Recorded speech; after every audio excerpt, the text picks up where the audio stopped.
Today on Cougar View, the Cougars battle the #1 team in the country, the Kamloops Blazers. We introduce you to the Erricson family and some familiar faces. Stop by as we catch up with Cougar alumni Nick Drazenovic, Eric Hunter, and Ty Wishart. Welcome to Cougar View. Hi, I'm Alan Bristow.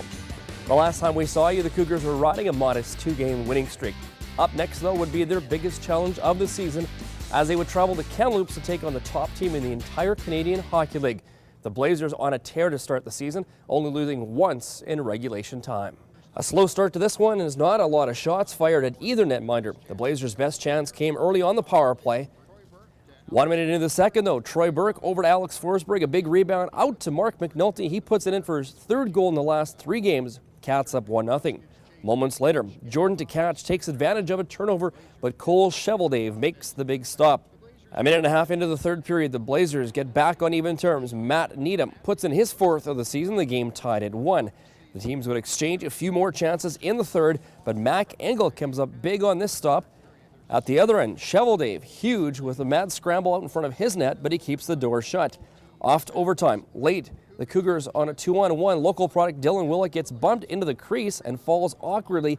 He needed help off the ice. Willick suffered a spiral fracture of his leg and will be out until about after Christmas. This game would go to a shootout. Brendan Ranford up first. He buries it behind Engel. The Cougars' Zach Petro is stopped on his first attempt. Cole Ollie is the second shooter for the Blazers. He also scores on Engel. Colin Jacobs then needs to score, but Cheveldave stops him. The Blazers defeat the Cougars in a shootout by a 2-1 score. The next night, the Cats would travel to Kelowna. They did not fare as well, as they would fall to the Rockets 5-0. The Cougars managed only 21 shots in the game. Brett Zeroni came in relief of Engel partway through the third period. In August of this past summer, the Prince George Cougars teamed up with the Spirit of the North Healthcare Foundation for the first Prince George Cougar Alumni Golf Tournament. 175 golfers participated in the inaugural event, which was held at the Prince George Golf and Curling Club.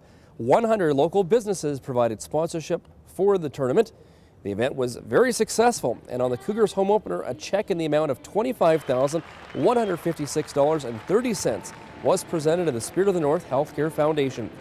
Veteran Canuck defenseman Dan Hamuse headlined the list of Cougar alumni who participated in the 2-day event.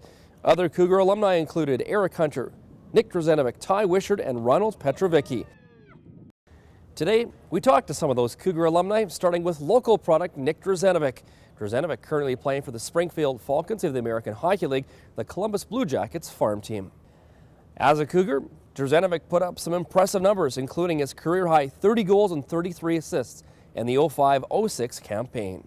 It's pretty cool. I mean, when I was first asked, I thought it was pretty neat that they're going to throw something together, and to see familiar faces, it's pretty neat. A lot of guys go away, but you're one of the guys. This is your hometown, so it's still nice to come back and represent the Cougars. It is. I mean, I like Prince George. I like the people here, and the fans were always great to me. And being a hometown boy, and they were never hard on me, even if I didn't play well or whatever. Everyone was very supportive. So it's nice to give back a little bit. And I like Prince George. I like coming home and relaxing and getting away from the hectic lifestyle, but it's nice to give back when I can. Speaking of lifestyle, you're going into your second year in Columbus's organization. You got 3 games in with St. Louis. What's it like? Is it quite different maybe in Columbus's organization, or not really? It was a clean slate. I mean, when I signed there, I felt very, I got a clean slate. I can be who I want to be, prove myself, prove my ability in the game, and that I had a really good season this year. And I talked to coaches, and they're very supportive in how I play and how I play the game, and I re-signed a contract, so things look promising for the future. I just keep the ball rolling. Yeah, 1-year deal, right, with Columbus? Correct. I just signed a 1-year extension. Okay, and then it's an organization that were you expected to maybe get called up a little time sooner with kind of what they've gone through? Yeah, I mean, I started off really well with.